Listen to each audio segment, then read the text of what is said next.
Hello friends, मैं निशा गर्ग और आज मैं मेवाड़ के इतिहास का अगला पार्ट आपके लिए लेके आई हूँ।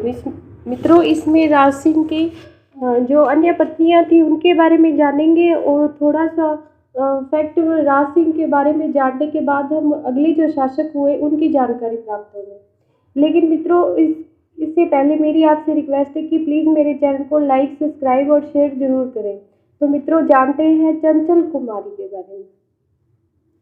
चंचल कुमारी या इनका एक नाम और था रूपमती।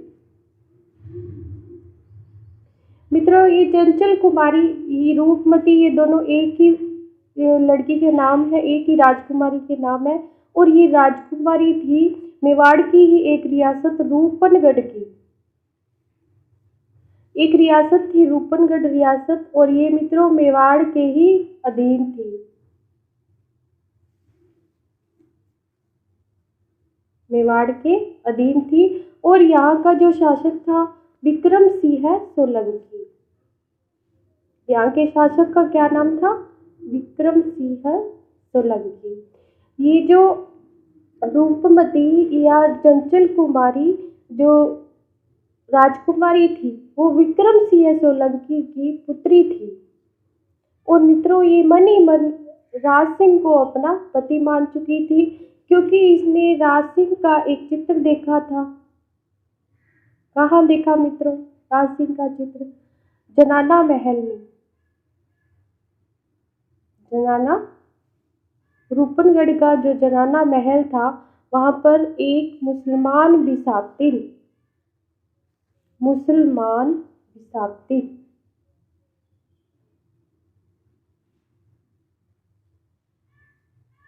बिसातिन के साथ इन्होंने राज सिंह का चित्र देखा और ये राज सिंह पर मंत्रमुग्ध हो गई और इन्होंने राज सिंह से ही विवाह करने की ठान ली। औरंगजेब ने जब इस रियासत पर आक्रमण किया तो रानी रूपमती ने राज सिंह को पत्र लिखकर सुरक्षा की मांग की। महाराणा राज सिंह ने इस राजकन्या से विवाह किया और इस रियासत की सहायता की। विवाह किया और औरंगजेब के विरुद्ध इस रियासत की सहायता की। तो मित्रों, ये थी चंचल कुमारी की कहानी। अब हम बात करते हैं राम रस दे। ये भी मित्रों महाराणा राज सिंह की पत्नी थी और ये रामरस दे अजमेर के पृथ्वी सिंह की पुत्री थी। पृथ्वी सिंह की पुत्री थी जिनका विवाह मेवाड़ के महाराणा राज सिंह के साथ हुआ। रामरस दे ने मित्रों कई स्थापत्य के क्षेत्र में कई कार्य किए। इन्होंने 1675 ईस्वी में देबारी के पास, मित्रों ये देबारी जो है वो उदयपुर में है, देबारी के पास एक जगह जिसका नाम था जयनगर या राजनगर। राजनगर में मित्रों एक बावड़ी बनवाई और इस बावड़ी मतलब वही कुएं की तरह होती है और इस बावड़ी का जो नाम था वो था जया बावड़ी। और वर्तमान में इस बावड़ी को मित्रों त्रिमुखी बावड़ी भी कहा जाता है। मित्रों प्राचीन काल में या मेवाड़ रियासत में ये बावड़ियाँ या कुएं इसलिए बनाए जाते थे ताकि यहाँ पे पानी को इकट्ठा किया जा सके और जब पानी की कमी हो तो इनका उपयोग किया जा सके। इस बावड़ी पर मित्रों एक शिलालेख भी मिलता है जिसके जो लेखक है, रचनाकार है, वो है रणछोड़ भट्ट।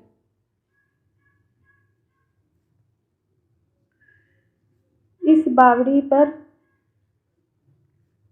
एक शिलालेख, इसके रचनाकार रणछोड़ भट्ट थे मित्रों।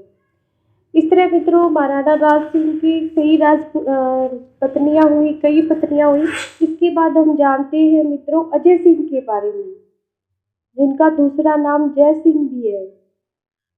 अजय सिंह या इनको जय सिंह भी कहा जाता है और इनका शासनकाल था मित्रों 1680 से लेकर 1698 ईस्वी तक।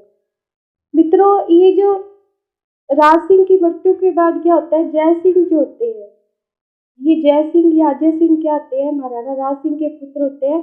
और इनका जो राज्याभिषेक है महाराणा राज सिंह की मृत्यु के बाद कुर्जा गांव, कुर्जा एक गांव होता है, कहाँ होता है, राजसमंद जिले में, यहाँ पर इनका राज्याभिषेक होता है। मित्रों, कुछ वर्ष बाद क्या है कि कुछ साल तक तो मुगलों के साथ संघर्ष करते हैं, लेकिन 1681 में इन संघर्षों से तंग आकर राजसमंद झील के किनारे ये औरंगजेब से संधि कर लेते हैं। 1681 में राजसमंद झील के किनारे औरंगजेब से संधि कर लेते हैं और एक दूसरे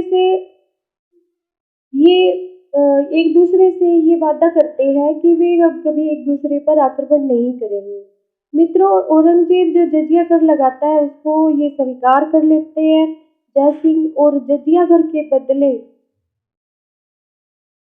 कर के बदले ये पूर्व मांडल ये मांडल जो होता है उस वक्त मेवाड़ रियासत के अंतर्गत आता है, और बदनौर के परगने मित्रों ये औरंगजेब को दे देते हैं जजिया कर के बदले। क्या क्या देते हैं, पूर्व मांडल और बदनौर के परगने, ये औरंगजेब को देना स्वीकार कर लेते हैं। मित्रों, औरंगजेब क्या करता है, मेवाड़ का जो शासक मान लेता है किसको, जय सिंह को, मेवाड़ राज्य का स्वामी, किसको मान लेता है, जय सिंह को, और भविष्य में कभी भी आक्रमण न करने का आश्वासन देता है। मित्रों, इसके बाद जो जय सिंह होते हैं वो उदयपुर में जैसमंद झील का निर्माण करवाते हैं। मित्रों, पिछली वीडियो में मैंने आपसे एक क्वेश्चन पूछा था कि राजस्थान की पहली कृत्रिम सबसे बड़ी झील कौन सी है। तो मित्रों, सबसे बड़ी कृत्रिम झील जो है राजस्थान की वो जैसमंद है। इसका निर्माण किसने करवाया, महाराजा जय सिंह ने, या इनका दूसरा नाम अजय सिंह भी था। मित्रों, अगर भारत की सबसे बड़ी कृत्रिम झील पूछी जाए तो वो है गोविंद सागर झील। गोविंद सागर झील, ये गोविंद सागर झील जो है वो भारत की प्रथम कृत्रिम झील है, कृत्रिम या सबसे बड़ी झील है भारत की। और जैसमंद झील जो है वो दूसरी सबसे बड़ी झील है, बड़ी झील भारत की है, और राजस्थान की जैसमंद जो है सबसे बड़ी कृत्रिम झील है। मित्रों, इस झील को, जैसमंद झील को मित्रों प्राचीन समय में ढेबर झील के नाम से भी पुकारते थे। क्या नाम था प्राचीन समय में इसको ढेबर झील भी कहते थे। ये मित्रों अंतःप्रवाह की झील है, और इस झील में भी मित्रों गोमती नदी का पानी आता है। जैसे राजसमंद झील में गोमती नदी का पानी आता है, तो ये झील भी गोमती नदी पर बांध बनाई गई है, बांध बनाकर इसका निर्माण किया गया है। गोमती नदी पर बांध बनाकर जैसमंद झील का निर्माण किया गया है, और इसमें मित्रों पानी जो आता है वो अंतःप्रवाही नदियों का आता है, जैसे गोमती, रूपारेल, ये जो है मित्रों राजस्थान की आंतरिक प्रवाह की नदियां है। कौन कौन सी, गोमती, रूपारेल, जावरी और बागर। मित्रों, इस झील में इन 4 नदियों का पानी आता है, ये चारों ही अंतःप्रवाह की नदी है राजस्थान की। इसको एक अंतःप्रवाही झील कहा जाता है। मित्रों, इस झील में कुल 7 टापू है, तो 7 टापू बने हुए हैं। टापू किसको कहते हैं मित्रों, झील में जैसे चारों तरफ पानी होता है, पानी के बीच में ऐसे थोड़ा सा स्थल भाग होता है मित्रों, इसको क्या कहते हैं, राजस्थानी भाषा में इसको टापू कहा जाता है। तो ये इस तरह के मित्रों इस झील में 7 टापू बने हुए हैं, 7 टापू। और हमारे लिए महत्वपूर्ण है सिर्फ दो ही टापुओं के नाम, एक तो जो सबसे बड़ा और एक जो है सबसे छोटा। तो सबसे बड़ा जो टापू है उसका नाम है बाबा का बांगड़ा, और जो सबसे छोटा टापू है उसका नाम है प्यारी। तो मित्रों, जैसलमेर झील में 7 टापू है और हमारे लिए दो के नाम बहुत ही ज्यादा महत्वपूर्ण है। सबसे बड़ा टापू बाबा का भांगड़ा और सबसे छोटा जो टापू है प्यारी, इसको कहा जाता है। मित्रों, इस झील से सिंचाई कार्यों में उपयोग लेने के लिए दो नहरें भी निकाली गई हैं। दो नहरें कौन कौन सी? इनके नाम है श्यामपुरा व भाट नहरें। ये नहरें निकाली गई है ताकि इस झील का पानी जो है वो सिंचाई के लिए काम लिया जा सके। मित्रों, इस झील पर 6 कलात्मक छतरियां भी बनाई गई है और एक टापू बाबा का मगरा पर, जिसका नाम मैं पहले था बाबा का भांगड़ा, वो एक अलग टापू है। ये बाबा का मगरा ये अन्य टापू है 7 टापुओं में बाबा का मगरा। इस पर एक आइसलैंड रिसोर्ट नामक होटल भी बनाया गया है। आइसलैंड रिसोर्ट, ये क्या है मित्रों? इस होटल का नाम है। तो मित्रों, जब हम ये पढ़ते हैं आइसलैंड रिसोर्ट, यहाँ पे होटल बनाया गया है, बाबा का भांगड़ा और प्यारी नामक दो टापू भी है। इस झील का प्राचीन नाम डेबर झील है, अंत प्रवाही झील है। मित्रों, तो पता चलता है कि ये जो झील है वो पर्यटन की दृष्टि से काफी महत्वपूर्ण है और पर्यटन के रूप में राजस्थान के लिए बहुत बड़ा आय का स्रोत भी है। तो यहाँ पर 6 कलात्मक छतरियां बनी हुई है जो दर्शकों के आकर्षण का केंद्र है। मित्रों, छतरियां है। इसके अलावा मित्रों, यहाँ एक पहाड़ी, पास में एक पहाड़ी है और पहाड़ी में हवा महल व रूठी रानी का महल स्थित है। एक चित्रित हवा महल है यहाँ पर, पहाड़ी पर चित्रित हवा महल। मित्रों, हवा महल एक हमारे जयपुर में भी है, जिसका निर्माण मित्रों महाराजा माधव सिंह ने करवाया शायद। नहीं मित्रों, महाराणा प्रताप सिंह ने करवाया, सॉरी, महाराणा प्रताप सिंह ने करवाया। और एक ये जो हवा महल है ये दूसरा है मित्रों, और ये है इस पहाड़ी के पास ही चित्रित हवा महल है, यानी कि इस हवा महल की दीवारों पर चित्र बनाए गए हैं, पेंटिंग की गई है और इसमें एक रूठी रानी का महल भी है। तो मित्रों, इस तरह ये जो झील है जैसलमेर झील, ये पर्यटन की दृष्टि से काफी महत्वपूर्ण है। अब मित्रों, हम जानते हैं अमर सिंह द्वितीय के बारे में। अमर सिंह द्वितीय, ये अमर सिंह द्वितीय कौन थे मित्रों? तो इनका शासनकाल था 1698 से लेकर 1710 ईस्वी तक। 1710 ईस्वी तक। मित्रों, ये मेवाड़ के अगले शासक थे जय सिंह के बाद, और जय सिंह की मृत्यु के बाद ये शासक बनते हैं और ये इनका नाम होता है अमर सिंह द्वितीय, क्योंकि अमर सिंह फर्स्ट तो महाराणा प्रताप के पुत्र होते हैं, ये जय सिंह के पुत्र होते हैं। अमर सिंह द्वितीय के शासनकाल में मेवाड़, मारवाड़ और आमेर के मध्य देबारी समझौता होता है। देबारी समझौता, ये देबारी समझौता महत्वपूर्ण है मित्रों, परीक्षा में पूछा जाता है, इसलिए इसके बारे में विस्तार से जानना आवश्यक है। ये होता है 1708 ईस्वी में। कब होता है? 1708 ईस्वी में।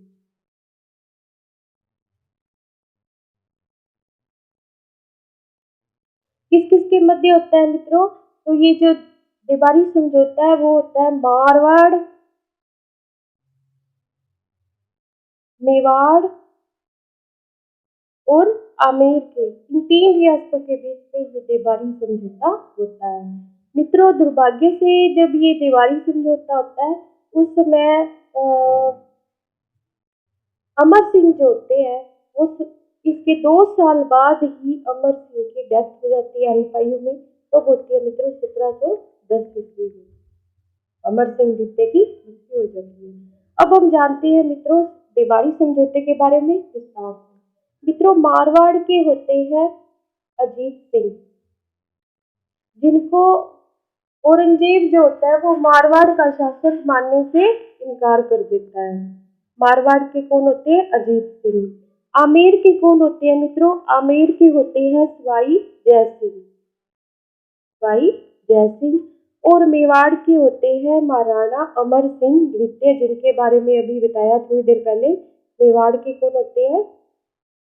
अमर सिंह द्वितीय।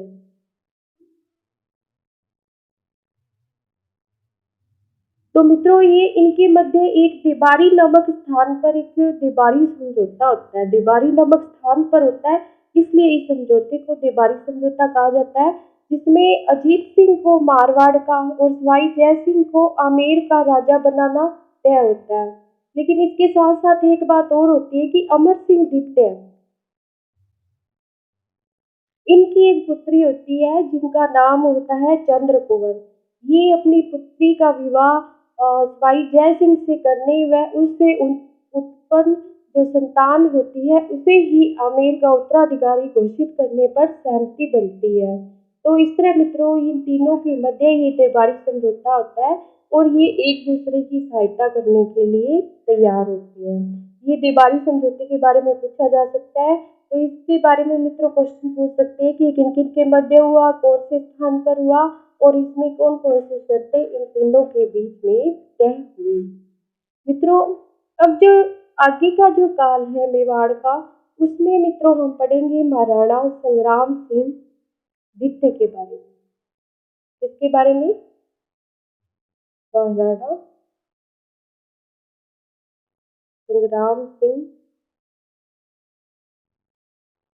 द्वितीय के बारे में। मित्रों इनका जो शासनकाल है वो 1710 से लेकर 1734 तक है।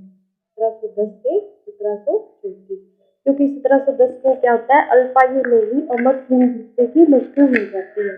मित्रों महाराणा संग्राम सिंह द्वितीय, महाराणा संग्राम सिंह प्रथम तो थे वही जिन्होंने खानवा के युद्ध में बाबर की सेना के दांत इकट्ठे किए थे, और ये द्वितीय थे। और इन्होंने क्या है कि अमर सिंह द्वितीय की मृत्यु के बाद राज सिंहासन संभाला मेवाड़ का।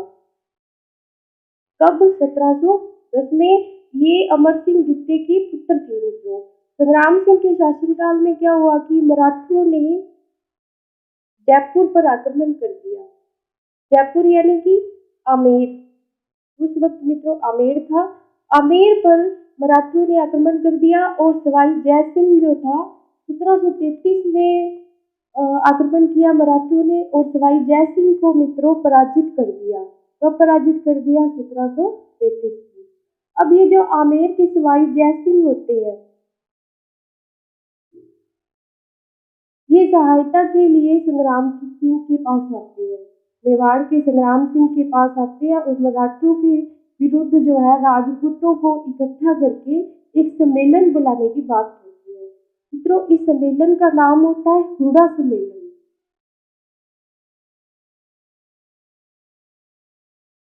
हुड़ा सम्मेलन क्यों कहते हैं मित्रों? क्योंकि हुड़ा जो है एक स्थान का नाम है और ये हुड़ा जो स्थान है वो है भीलवाड़ा जिले में। ये भीलवाड़ा मित्रों अब तो एक अलग से एक जिला है, पहले ये मेवाड़ रियासत के अंतर्गत ही आता था। और ये हुड़ा जो थी एक जगह थी और इसी स्थान पर एक राजपूतों का सम्मेलन बुलाने की बात कहते हैं मराठियों के खिलाफ जय सिंह, सवाई जय सिंह, महाराणा संग्राम सिंह। मित्रों वर्तमान में मित्रों ये जो स्थान है भीलवाड़ा जिले में है। और इस दिन क्या होता है 17 जुलाई निश्चित किया जाता है। सम्मेलन कब निश्चित किया जाता है? 17 जुलाई 1734 को। 17 जुलाई 1734 को ये हुड़ा सम्मेलन होगा। इसका अध्यक्ष जो होता है मित्रों मेवाड़ के महाराणा संग्राम सिंह को बनाया जाता है। संग्राम सिंह को अध्यक्ष किसका? हुड़ा सम्मेलन का। लेकिन दुर्भाग्य से क्या होता है कि 1734 में संग्राम सिंह की मृत्यु हो जाती है। 1734 में क्या होता है? संग्राम सिंह की मृत्यु हो जाती है। और मृत्यु हो जाने के बाद मित्रों इस सम्मेलन का जो अध्यक्ष है वो मेवाड़ के ही महाराणा जगत सिंह द्वितीय को बनाया जाता है, जो राम सिंह के उत्तराधिकारी होते हैं। किसको बनाया जाता है? जगत सिंह द्वितीय।